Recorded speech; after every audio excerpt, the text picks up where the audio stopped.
Guys, nandito nga kami dahil may event ngayon sa school nila, Kosei. Ayan, supportive naman talaga si ate tsaka si daddy. At of course si mami. Ayun, magsisimula na last na undokay na to. Undokay ang tawag dito sa Japan. Pero ano to, parang intrams to sa atin. May mga kung ano-anong ginagawa. Ganito ang ipapakita ko sa inyo. Ganito ang kindergarten sa Japan, guys. From zero pa sila, zero sai. Wala pa silang isang taon. Pwede nang mag-askaro dito ng baby. Pwede na hanggang sa mag 5 years old sila before mag-elementary. Tingnan mo naman, talagang shikaristeru, yung parang talagang na sila, parang elementary na rin ang level. Meron silang banda, meron din silang mga sports, meron silang track and field, kaya mamaya makikita nyo magre-relay sila. Ganito ang Japan, elementary, parang mukhang elementary na ang level ng kanilang kindergarten.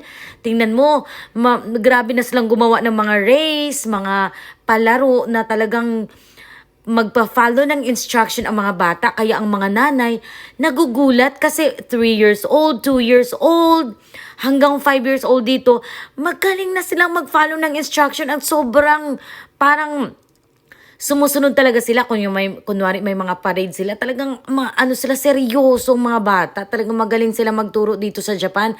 Level ng kindergarten, tingnan mo nung kindergarten ako, ewan ko, hindi ko kung maalala kung ano nang pinagagawa namin. 'Di ba?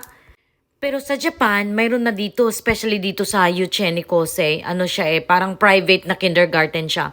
Mayroon na silang English, mayroon silang mathematics.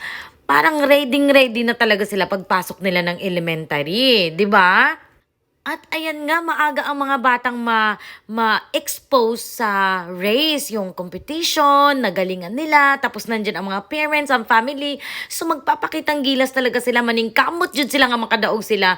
So ayan, sobrang magandang achievement to sa mga bata pag nanalo sila. So today, meron silang white and red.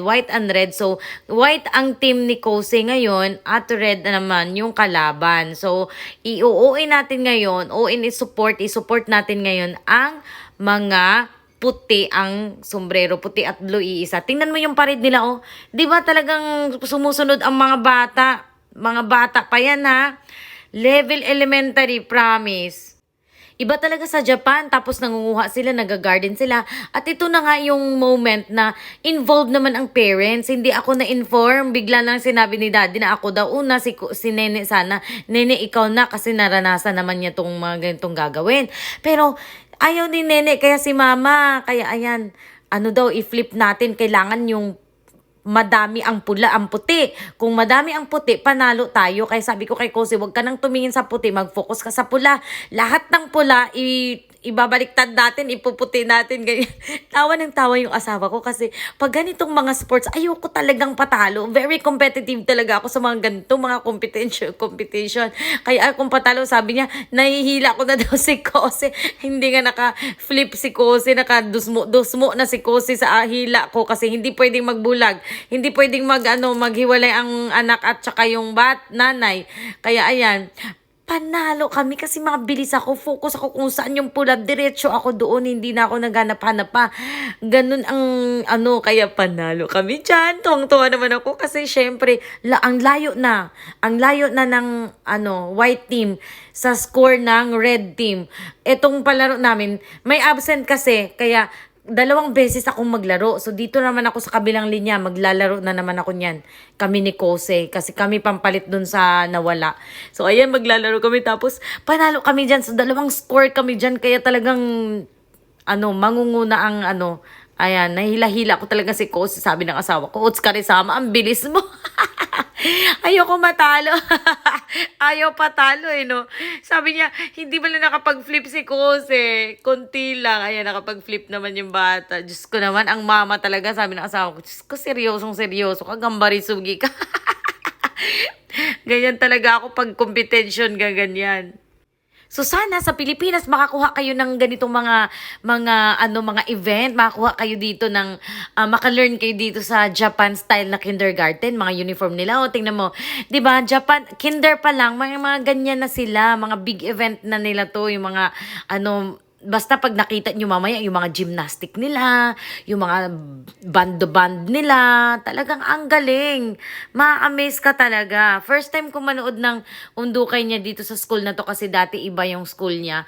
Tapos first time ko dito, at last na niya to kasi magsi-6 na siya, papasok na siya ng elementary. So he is prepared na to go to elementary kasi marunong na siya magsulat, marunong na siya ng basic mathematics kasi naturuan na sila ng kindergarten. Kaya nilipat ng asawa ko dito kasi public siya dati eh. Nilipat siya dito sa private kasi nga dito sa nilipatan niya. Kahit although malayo galing sa bahay namin, the drive ko. Ito lang kasi ang private na Yuche na kindergarten na may mathematics at English na subject. Kaya dito niya pinasok si Kose. Yun nga lang medyo may kamahalan konti pero okay na rin. At least ready na si Kose pagpasok ng elementary. Panoorin nyo guys ang kanilang gymnastics. So, ganito ang ginagawa nila every morning para nag-exercise sila. Ito yung taiso ang ginagawa nila.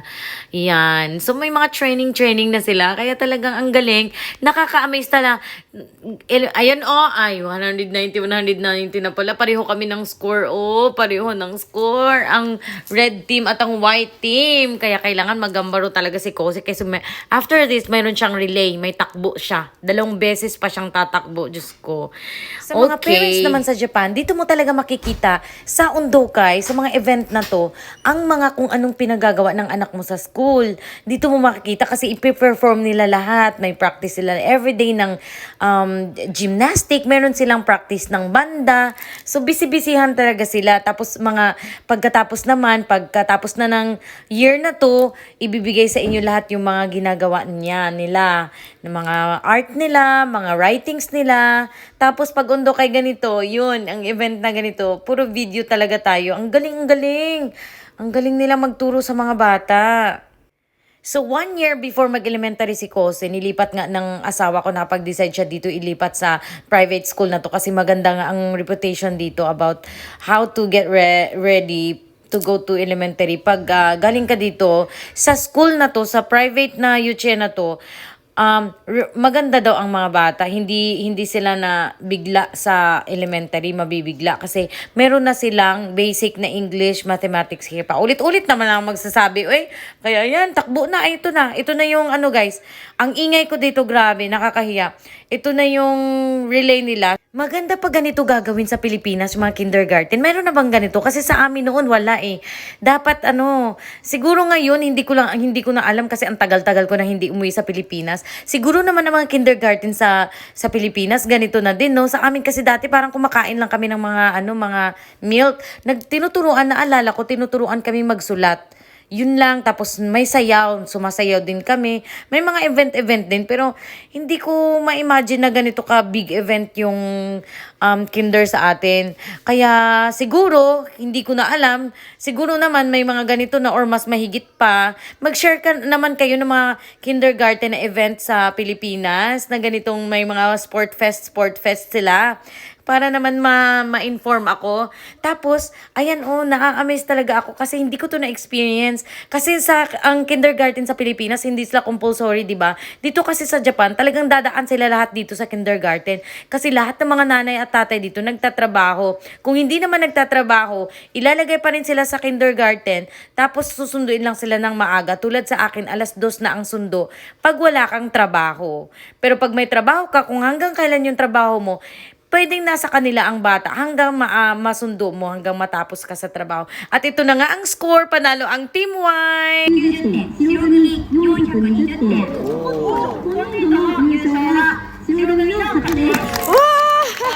やったーイエーイやったね嬉しそうイエーイ白いグミが勝っちゃった